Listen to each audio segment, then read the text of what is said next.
You're listening to Sirens, a true crime podcast, brought to you by the Sirens Network.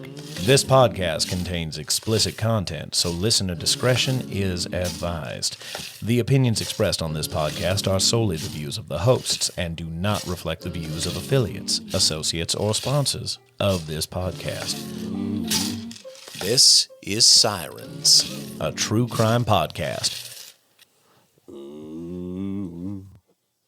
So today we're talking about Jennifer Campbell. Jennifer Campbell was born July 29th, 1977, and she passed away January 1st, 2012 at her home. She left behind a son and a daughter. The son was 16, the daughter was 10. She received her LPN from Pontotoc Technology Center, and she worked at McCall's Chapel, which everyone else, it's a residential center for developmentally disabled adults east of Ada. So most of these people, they can live on their own, but they need some supervision. It takes a massive heart and a very special person to work with people like that day in and day out. They're all so very different and so very special that it can be taxing, you know? Yeah. Any human interaction all day is taxing, but that's a very special purpose. Mm-hmm. She married Johnny Campbell, an oil field worker, on February 20th, 1994, at Being Assembly of God Church, where she was a member. Being is a town just north of Ada, like 10 miles. I think you could probably run there and not get winded. It just kind of merges from town to town. Yeah. She was an avid blood donor who gave 61 times in her life. Holy cow. For those who don't donate, first of all, if you're able to, you should go do that. And second of all, that's almost 8 gallons of blood. And each unit goes to 3 patients. So if you don't include patients who need multiple units and just count it on a single patient basis, that's 183 lives saved. Holy cow. Yes. That's awesome. She needed a cape. Yeah. Super cool. She attended school at Bing and Van Nuys, and she loved preserving family tradition. She doted on her grandparents and collected generations of family recipes and put them together in a cookbook. I would love to have that. Yes. Yes. So freaking awesome. Her supervisor said she was always smiling, had a positive attitude, and made others feel at ease. She truly cared about the individuals she worked with and went above and beyond her position to ensure people were cared for and well taken care of, comfortable and happy. Aw. She had 2 sisters, Amanda and Rebecca, whom I have the privilege of knowing through several avenues, including blood drives. We used to do, well, they still do, I'm just not there anymore, do a blood drive like in her honor, in her name. Cool. And there's also a Jennifer Campbell Domestic Violence Memorial Ride every year in October, which is Domestic Violence Awareness Month. And a good friend of mine participates, and the police department is given the option to buy their own purple badges and wear them that month. And I'm always proud to see my brother wearing his. That is really cool. Yes, super cool. Domestic violence is very, I don't know how to word this. It's personal. It's very personal. And so I am going to show up, we did one in memory of Caitlin Wooten. We did one in memory of Rachel Woodall. And it's a whole bunch of bikers that just get up together, and we'll have a domestic awareness flag. And you go on this big, beautiful ride out through the country, just all together. Yeah. And the Caitlin Wooten one, we actually wound up, we ended it in the Ada High parking lot. And we all stood around in a circle and said a prayer and released tons of black and purple balloons up from the parking lot. Yeah. You and I are both very into that because I have done several with the Chickasaw Nation does one usually every year, and I've performed at several of them, and we do basically the same thing.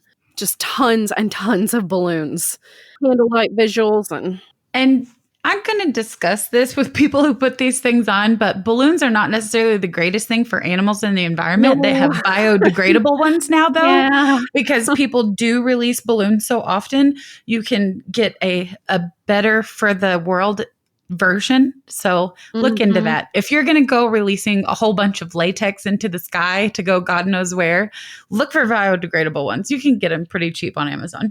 Thank you. On the night she was killed by her husband, their teenage son heard gunshots. And when he went toward the sound, his father told him to get his sister and leave. And he got his 10-year-old sister out of bed and went to their grandparents' house and made the call that shots had been fired at their home and that his dad had possibly shot his mom. Oh, my goodness. Sheriffs, deputies, OHP troopers, light horse officers, and District 22 Violent Crimes Drug and Task Force agents responded. When they approached the house, they could see a deceased female lying on the floor in the kitchen area through the window. When they entered the house, Johnny wasn't there. And they assumed that he had left after the children did. They found Jennifer to be shot in the chest area with a .30 caliber rifle. Oh, my gosh. They called in an OHP helicopter with infrared technology and began a manhunt. With no luck, the helicopter left the search just after 6 a.m., and one of the light horse police units was equipped with infrared as well, and they found a hot spot in the woods. He was laying in a wooded area about 300 yards from his house, from what I understand, just kind of hiding in the bushes, and he was arrested without incident. He had a loaded handgun in his back pocket and a box of ammo, and 10 to 20 yards away, they found the rifle, and it was loaded with 3 live rounds. So had he planned on shooting at the cops? I don't know. See, that's a really interesting thought because I thought suicide. But why would you need a box of ammo unless you were just going to go on the run? But you're right. I mean, maybe he thought about shooting on whoever came up and thought better of it. Well, I'm glad that he thought better of it. I'm glad too. I don't want officers killed, and I don't want officers to have to take a life. I really don't. You know, Right.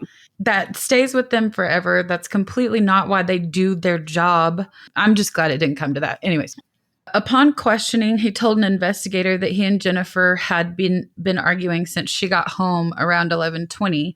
And one of the issues they fought about was that he had left his rifle next to the back door.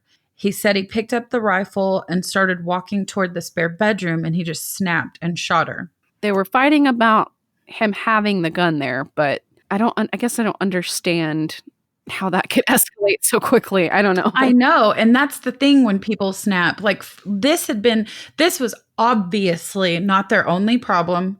Family members had said that they'd been fighting for about a year, like things were not cool. But to the best of my knowledge, either she didn't speak up, which I know from a personal standpoint why you wouldn't. Yeah. But either she didn't speak up or her family members or anybody she trusted, whatever, they didn't come forward because people never thought that it would turn violent. They just knew that they were having problems. I did see in one of the reports that the sheriff's department said that no one had ever been called to that home before for domestic violence. So Right. It's a very secretive thing. Yeah. And that's one of the things, the dangers about living out in the country. If you're, there's many things that are dangerous about living out in the country, but Yeah. like how long is it going to take an ambulance to get to your 10-year-old daughter if she knocks that gun over and it shoots her? Exactly. I literally had a friend that I went to church with who her and her siblings were cleaning their house, her brother, and she knocked over a shotgun, I believe. I don't remember if it was a shotgun or a rifle. We were little. We were in like 6th grade probably, but it killed her. Yeah. What? Yeah. Oh my gosh, I did not know that. Yeah. It was so tragic. Terrible. Put your guns up, people. Country people, country kids, we all are raised differently. We do understand gun safety. I don't necessarily understand why you would need a rifle right there unless you were trying to shoot a coyote off your back porch. But like a shotgun is good through the door if you have trespassers or through a wall. A handgun is good for close quarters contact. You know what I mean? Like there's certain things, certain guns can help you protect yourself, your home, your kids, whatever. But you have a 10-year-old girl in the house. Yeah. With a rifle by the back door. Like that's why they make those gun holders that go up like right over the door. Put it on a rack for the love of God. Yeah, put it on a rack. Yeah. That might have been something that she brought up 1,000 times. And so by the 1,001 time, she's like, how many times do I have to tell you? Like, I can see that. Yeah. Yeah. because that's not the first time. We're not just going to pick a fight. We're going to mention it to you 10 times before it turns into full-blown attitude because you can't follow a simple request. Mm-hmm. Mm-hmm. So he said he thought he shot her twice. I think I saw somewhere that there were 2 empty shell casings, like right next to her body. Just speaking of the 2 shots. Johnny, he was sentenced to serve life in prison without the possibility of parole. Prior to the sentencing, his attorney asked Judge Landreth for leniency in sentencing due to Campbell never having prior felonies and no history of violence. And he said Campbell admitted he snapped when he shot his wife and said lots of emotions came to a head that night. Campbell did not speak during sentencing. He has expressed remorse, according to his attorney, saying he's very sorry for what he did and that he made the worst mistake of his life. Can I elaborate on your blind plea real quick? Because I'm going to assume that a lot of people don't know what that means. So all that means is that he pled guilty without having come to any sort of agreement with like a district attorney. Like there was no deal made. He just pled guilty, period. I had researched the actual trial part of this. And when he pled guilty, they were already in the middle of trying to start a jury trial. So he had pled probably not guilty before that, which led to the jury trial. And when he made that plea, he changed his plea to just guilty. They stopped everything. So he said things got heated. Things got heated. So he murdered his wife just straight from 0 to 60. Yeah, I don't understand that. Ruining and ending lives with kids in the house. I don't get it. His attorney said he pled guilty to spare family members the pain of a trial. They asked Judge Landreth for a sentence of 45 years, which is life, with all but 22 and a half years suspended. That means that he would only serve 18 years before being able to parole out. DA Jim Tillison asked for life without parole, saying Johnny Campbell gave Jennifer a death sentence. He said the couple had had marital issues for nearly a year prior to the killing. And this is what hurts me. 2 months prior to committing the crime, he told a friend he'd kill her before he would divorce her. What? Why? Possessive, the controlling, the if I can't have her, nobody will. No one else can. Yeah. Okay. I gotcha. I gotcha. It's so stupid. A nearby neighbor had a valid and simple point. He told K10, why didn't he get in his car and leave if he was that mad at her? Don't do that. Yeah. I do not understand that. I don't understand the I just snapped thing. Because like you said, there's 2 small children. There's kids in the house.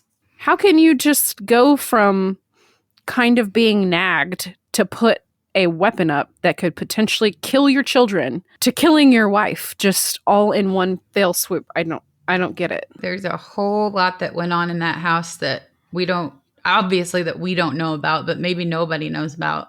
Yeah, that's just crazy.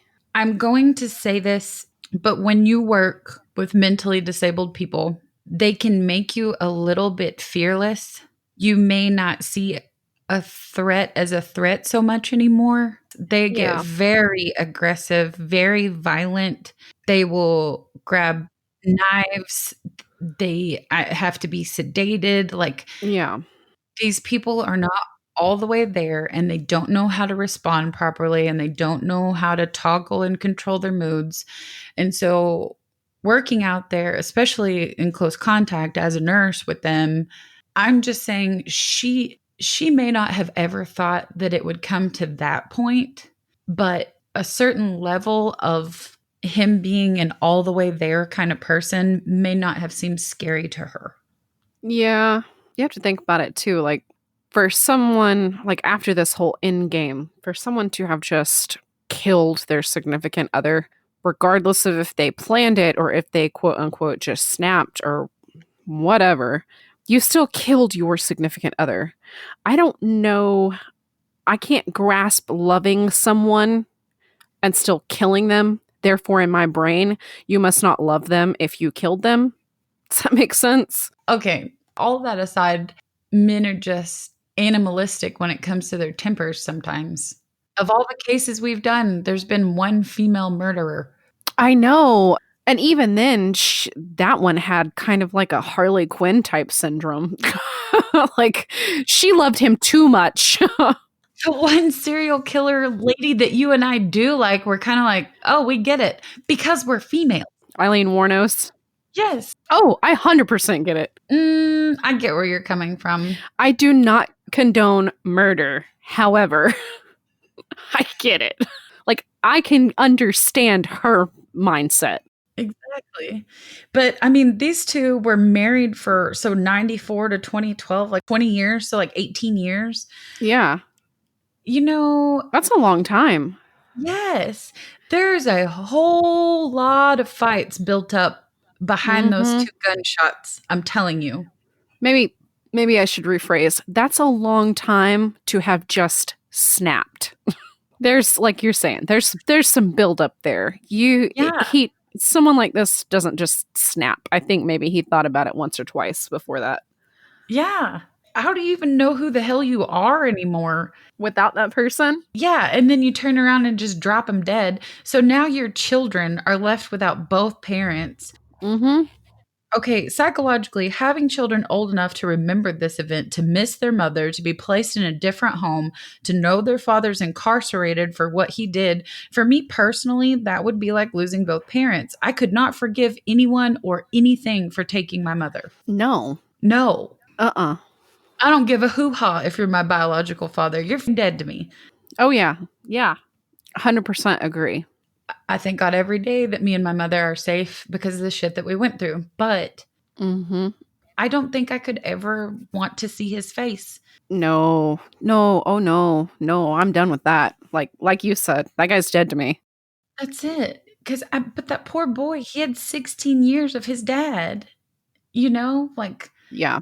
You have to know because we don't know him. Maybe that boy knew in his heart of hearts, you know, I know my dad didn't mean to do this, or I know my dad, I don't know. I just can't imagine the conflicting feeling. I want to give a little play-by-play of the trial. Like, usually we spend a lot of time on this is what happened at the trial, and that is what happened at the trial, or whatever. But I'm just going to do a short play-by-play this time. So you have the information filed on the 3rd of January, 2012. He killed her on, what did you say, New Year's Eve? The 1st. So, real quick, I realized that we talked about an information in either the last episode or an episode or two ago, whatever. And we've talked about an indictment before, but I don't think that I explained an information too much or the difference between the two. So just FYI, an information is basically an indictment. It's what they have to file to charge someone with a felony, except that an indictment requires it to have gone past a grand jury, and information does not.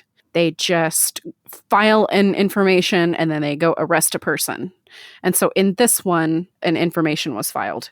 And then he had his preliminary hearing 6/18/2012. He didn't even have his prelim for 5 months. Then the jury trial began 6 months after that, in December of 2012. And while he's waiting on them, because they have to select the jury, they have to do all of that, he changed his plea to guilty and waived his rights to a jury trial. He did that 7/26/2013. So that was 7 months after the jury trial began. Then the jury trial ends and sentencing is set 8/5/2013. He gets sentenced a month later in September and found guilty, and he's sentenced to life without parole. But did you know they credited him with time served?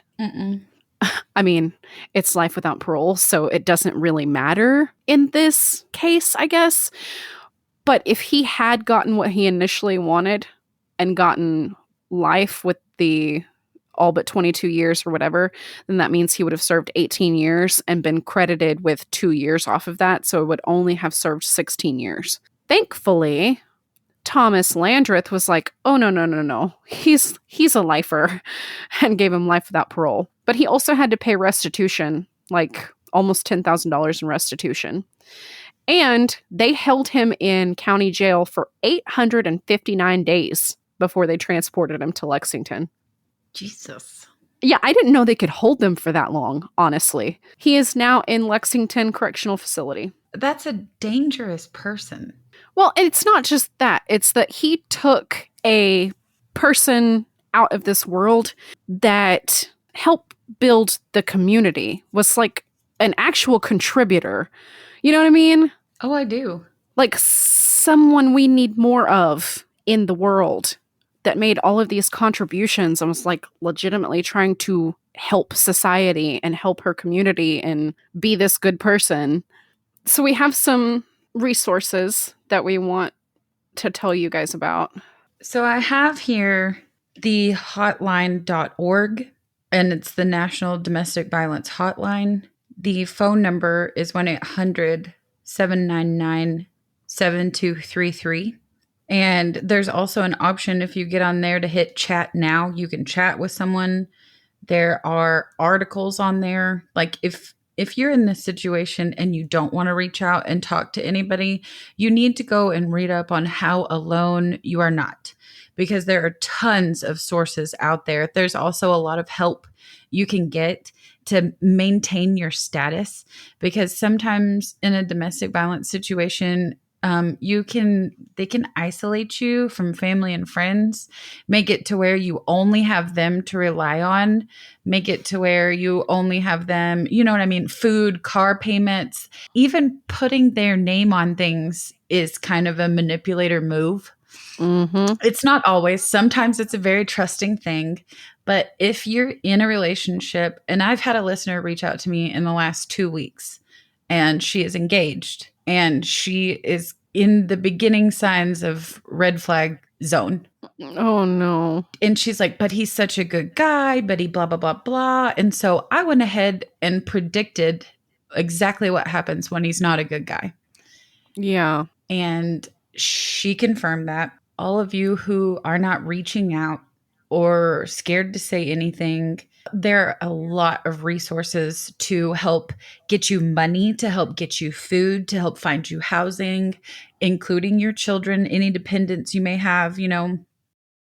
Yeah. There are entire articles on here telling you what things are offenses, what things are illegal, what things are not, what constitutes as abuse. If you're feeling uncomfortable and you're not even sure if what's going on is abuse, like physical abuse, psychological abuse, obviously, you know, physical abuse. If somebody just backhands you across the face, that's a pretty obvious one. But when you're not sure if someone's playing mind games, they're putting you down, they're saying you don't do enough, they're finger pointing all the time. It's not a partnership. It's constantly wondering what thing is going to come out of their mouth that you did wrong next, you know? Mm-hmm. When it used to not be that way. This person was just all about you, madly in love with you. Everything was fine. There's another one that's, I'm going to have to spell this out, but it's an entire article, an entire study. It's incredible. And it's on V as in Victor, AWN as in Nancy, ET.org. So it's like valnet.org. And this one it's a joint report of the National Resource Center on Domestic Violence, the Center on Poverty and Inequality, and the Economic Security and Opportunity Initiative. There's a part in there from the Family Violence Prevention and Services Program. Like there is incredible information just on this one website. And it kind of reads out like a book. You can scroll through it almost like a PDF file. Awesome. I wanted to read a little part right here. Research shows that domestic violence and sexual assault occur across all racial, ethnic, and economic groups. See, you're not alone. Beyond issues of prevalence, it's important to recognize that survivors from communities of color, Native American survivors, and those from other undeserved communities, including immigrants, individuals with disabilities, and lesbian, gay, bisexual, transgender, and queer survivors often face intersecting issues that disproportionately impact marginalized communities. These issues can exacerbate and compound their vulnerability to poverty and economic instability, meaning, you know, you are already a minority, you are already under some scrutiny. So it's not as easy to get a house. It's not as easy to get a job. It's not as easy to get out of that relationship and find your ground, you know? Right. People of color experience disproportionate rates of poverty and racial disparities in economic stability due to the accumulated effects of historical and ongoing structural inequalities and oppression. And this kind of makes me think of oh God, what's it called? There's a social study of structural theories about environmental pushes and pulls into a life of crime. So it's kind of like how hate breeds hate. Yeah. This crime mentality. I just have these theories about Ada. You know, like our moms always said, it takes one bad apple to ruin the whole batch. It's like one person leading one person down the wrong path, and then on and on and on. And before you know it, it's a group of friends. Mm-hmm. And I talked with my brother the other day about if we were not all raised with the same moral compass, and we've talked about people being products of their environment, or no, you know, you can actually overcome that and not also be a shitbag.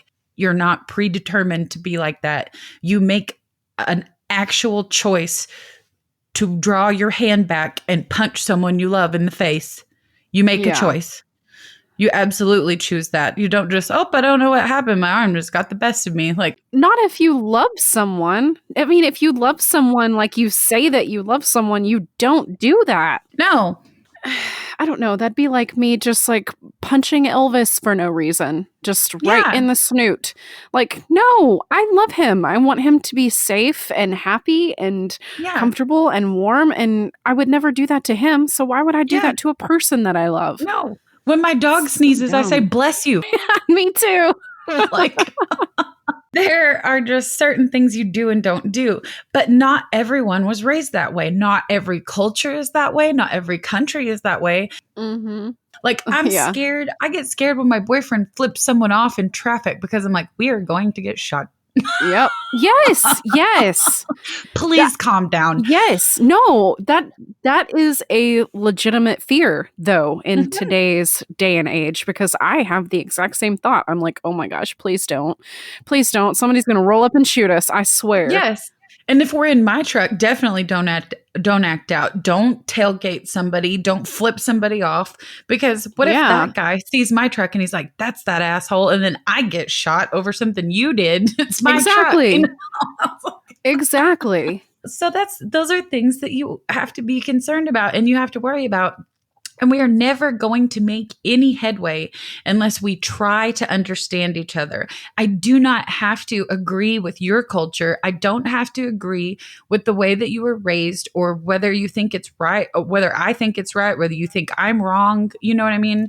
Mm-hmm. Who knows? I may be the devil in another country because my eyes are gray. You know, it's just weird shit that all cultures have differently. But over here, we're forced to look different and indifference in the face, in the eyeballs every single day. And we have got to try to at least understand each other and where the other person is coming from. Yeah. Empathy and compassion. That's how we should rule our moral compass. I want to know so badly if things were going on like that. If there was any indication. Red flags. Yeah, that she just never. Yes. It's none of my business and it won't bring her back and it won't fix anything, but it might help people in the future. Like we might be able to say, I want to know 9 out of 10 cases, there were plenty of red flags, or 9 out of 10 cases when someone snapped, it had just been fighting and arguments and then snapped is literally 0 to 60, you know? Yeah. Those are the things I want to know because I don't understand. I also would like to know if he snapped a lot. Like it could have been 20 years of him snapping. Oh, he's fine 1 second and then he snaps. I know. If there was any indication outside that home, and she could be a complete, like I met her sister and I don't know her well. You know what I mean? Like I know that we would recognize each other in Walmart, say hi. We know who each other is. We've been around each other, but it's for these things that have to do with her sister. I knew very well the guy who helps her put on that domestic violence ride. And so I've been there at the house whenever she's come over to organize everything, you know, and that instance, losing her sister could have changed her like it did with Daniel First's sister. kind of lead you down a certain path, enlighten your purpose. But the sister that I know, if she was like she is now, then she would have been like, get your ass out of there, come live with me or go live with our parents, or like Yeah. she would not have been like, oh man, I hope he stops hitting you soon. Yeah, like passive about it. No, she absolutely would not. Yeah. And like I said, I did not know her during this time. I met her a couple years after, but Most of us, I would hope most of us would try to do the same, though, as well. you'd be amazed how many people stand by until it's. Yeah. The optimist in me says, I hope that everyone would help, but the realist in me knows that you're 100% right. That there are way too many people that just sit back and do nothing and then just like kind of hope that things get better. Let's talk about these apps real quick. Yeah, please. There's a couple of apps that we wanted to talk about that will give you a little more resources if you need. There's one called One Love. It was designed by researchers at the Johns Hopkins University School of Nursing in collaboration with the One Love Foundation. And this app enables users to determine if they are in an abusive relationship or if the relationship they're currently in carries a risk of turning abusive. So if you're not sure what a red flag looks like, this is a really good app for you. So an assessment on the safety of relationships is made after the users answer a range of questions in a survey. The app is then able to rate the danger level from low to extreme. In addition to providing this assessment, the app can then be used to create a safety plan. So in this context, a safety plan is a strategy of action that users can implement after an incident of abuse. It helps you figure out what to do next. You can download this app, One Love, and help you determine where to go from there. There is also an app called Aspire News. Many individuals experiencing domestic violence will often feel like they feel too unsafe to locate resources. For example, maybe they're concerned that their partner will look over their shoulder at their phone or look through their internet history. And so that's why Aspire News app is so effective, because it helps hide important information. The platform looks like a daily news site. They have carefully hidden in the help section a list of resources for domestic violence victims. The resources can be notified via a simple click of a button, making it easier than ever to get help in an emergency situation. It's a really cool deal. So if you think you have somebody watching your every move, this basically just looks like a news app. You download it to your phone and go into the help section. You can find your resources there. I just think that's really cool that they have disguised this app. 78% of our listeners are female. Most of the men are either veterans or police of some sort. Yeah, actually. Yeah. Like the men are actually all the ones I know that listen are veterans or policemen or first responders of some sort. The hottest kind of men. Yeah. The uniform kind of men. We win. You've reached the end of our episode. All suspects are innocent until proven guilty in a court of law. Catch more next time on the Sirens Podcast.